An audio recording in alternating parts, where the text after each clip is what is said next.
చాలామంది ఎస్ఐపిలో చేసే biggest mistake ఏంటో చెప్తాను. ఇన్ఫర్మేషన్ నచ్చితే లైక్ చేసి ఛానల్ని సబ్స్క్రైబ్ చేయండి.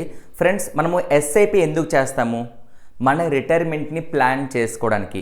సో దానికోసం మనము తక్కువ ఏజ్లోనే ఎస్ఐపి చేయాలి. చాలామంది ఏమనుకుంటారంటే, నాకు హోమ్ లోన్ ఉంది, లేదంటే ఇంకా నేను సెటిల్ అవ్వలేదు, నా పిల్లలు ఎడ్యుకేషన్ తర్వాత ఇన్వెస్ట్మెంట్ స్టార్ట్ చేస్తా అని చెప్పి లేట్ చేస్తూ ఉంటారు.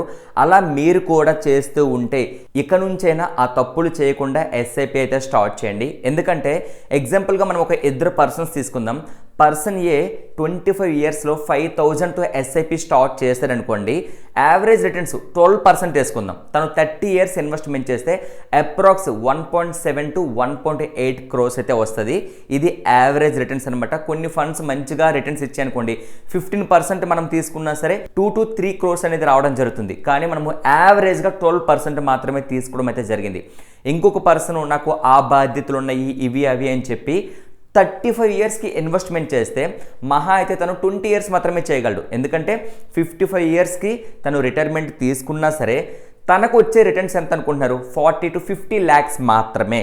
దీన్ని బట్టి మనం అర్థం చేసుకోవాల్సింది, ఇన్వెస్ట్మెంట్ అనేది ఎంత తక్కువ ఏజ్లో స్టార్ట్ చేస్తే అంత మంచి రిటర్న్స్ అనేవి రావడం అయితే జరుగుతుంది. కాంపౌండింగే ఇందులో మెయిన్ స్ట్రాటజీ అనమాట. ఇది చాలా మందికి తెలియదు.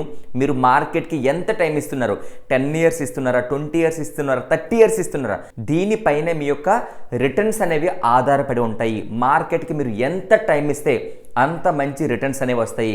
సో అందుకే మీకు జాబ్ వచ్చిన రోజునే మీరు ఇన్వెస్ట్మెంట్ అనేది స్టార్ట్ చేయండి. ఇంకా లేట్ చేస్తూ నాకు ఆ లోన్స్ ఉన్నాయి, ఈ లోన్స్ ఉన్నాయి అని చెప్పి మీరు టైం వేస్ట్ చేస్తే ఫ్యూచర్లో మీరు చాలా బాధపడతారు.